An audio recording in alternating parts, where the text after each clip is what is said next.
Welcome back to the Scrapyard guys, Rostronic here, and we are back with another roundup of what's new in the Witcher Monsters Lair. This week we've got Kikimore Warriors in the lineup. Let me know in the comments below how you're enjoying these weekly challenges, guys. I know personally it's really, I'm finding it really good. You know, a reason to come back every week to do a certain challenge to get resources.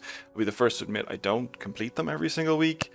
I know there's a lot of controversy around spawn rates of certain monsters in certain regions and certain types of weather patterns if you're in certain parts of the world. So there's a lot there for Spocko to work on in the long run. I personally not that concerned that I don't complete it every week. Obviously it's nice to get the additional bump in gold and bait and maybe a crafting station. I think the big one people had a problem with was incandescent heart. Obviously it was a sword, a lot of people wanted it. I count myself lucky as the few people who managed to, sorry, not few people, but one of the people who managed to get incandescent heart. So I can understand if you were pissed off that week specifically. But I think with gold being so prevalent in the game right now, you know, you can't be as mad if you miss out each week. I get it if you're frustrated, but let me know down below how you're feeling about the weekly challenges. I'm curious to know what the community feels. Anyway, let's have a look at the weekly sort of challenges that we have to do this week for Kikimore Warriors. Firstly, actually, I want to look at like what is the spawn for Kikimore Warriors. I think they're common if I remember correctly. E, F, G, H. I'm practicing my alphabet right now. Okay, so there's our Kikimore Warrior. That's our worker, excuse me. Kikimore Warrior. Oh, so they must be rare then, are they? Again, I'm learning as we're going here, guys. Kikimore Warriors. There we are, there. Alright, yeah, I remember these guys. They're bigger and bolder. Can be easily found in wetlands, such as swamps, as well as in the vicinity of rivers and other bodies of water. Prefers to avoid human settlements. Nocturnally active. Oh, okay. Alright, so these are more likely... Okay, there's a couple of caveats here. I'm reading into it. Wetlands, rivers, bodies of water are tough for a lot of people. Swamps, again, I'm not sure. Are they the sort of brown areas you might see on the map? Prefers to avoid human settlements. I don't think that counts for me then, because I'm actually in an urban scenario and nocturnal. So if you live in the countryside near a wetland and you go out at night, there's a good chance you can complete these. Any around me right now? I am a little bit... I do think that they do up the spawn rates on some of these monsters around the times of these events. Like if I remember the legendary ice trolls and ice giants and stuff, like they were everywhere for me. I mean, I haven't seen one since, so I have to believe that there was an increase there in spawn rates. Anyway, let's look at the challenges themselves. We'll go through it. So obviously complete all the time tasks is fine. Kill 15 Kikimore Warriors, okay, so not a huge amount, which is great. Kill a Kikimore Warrior in less than 15 seconds. I don't think that's going to be a problem for a lot of people. You know, lash on all your best weapons, your best armor. It doesn't matter what kind of damage you're doing. Bombs, the whole lot. I'm sure you'll be able to do that. Kill a Kikimore Warrior using only bombs. So let me have a look and see. If we look at Kikimore Warriors and look at their vulnerabilities, what kind of bombs are the best ones for you? They are vulnerable to fire. So in terms of bombs, you're going to want to use... let's have a look at the bombs themselves. I'm going down through all my stupid inventory. It's always full. So you want fire damage. Does any of these do fire damage? Steel? Okay, so Dancing Star. Bomb that inflicts 525 points of fire and 800 damage of kinetic energy. So you're going to get a little bonus off Dancing Star when it comes to using those bombs. Or you could just use loads of basic bombs.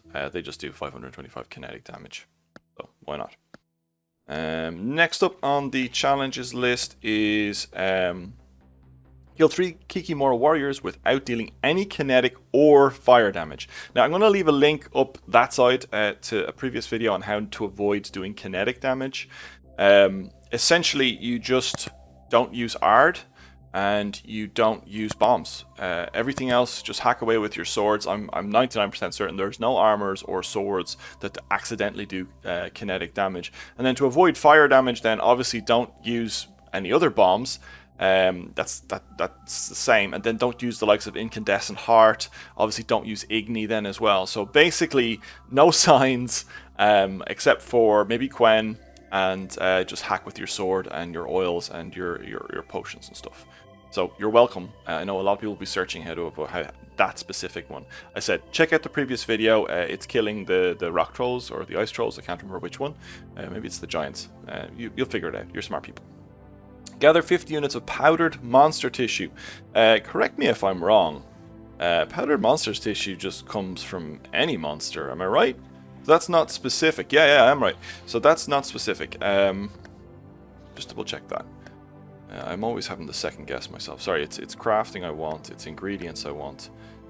Yeah, powdered monster tissue. So that's pretty easy. You can kill any monster to get that. You don't have to kill just Kikimore Warriors, which I really like, because I think that was a big bugbear for a lot of people, was you'd have to get the specific remains from the specific monster, meaning you would have to, you know, guarantee a drop, and it wouldn't always drop. So that would mean you'd have to kill more than, so if you had 15 Kikimore Warriors, you'd have to kill like 20, 30 Kikimore Warriors just to get the drops guaranteed.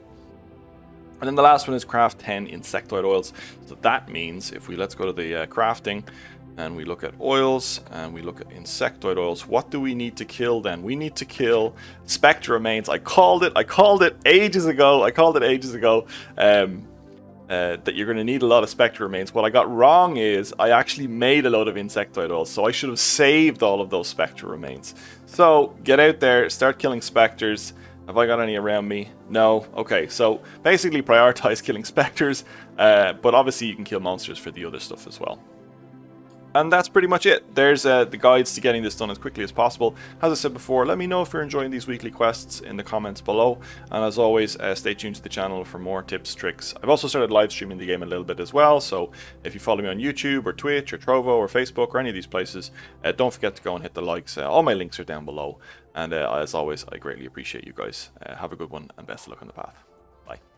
Guys and girls, thank you so much for watching my video. I really appreciate it. If you have the time, feel free to check out the other videos you might see on screen right now. Also, I'd greatly appreciate it if you could hit the thumbs up button.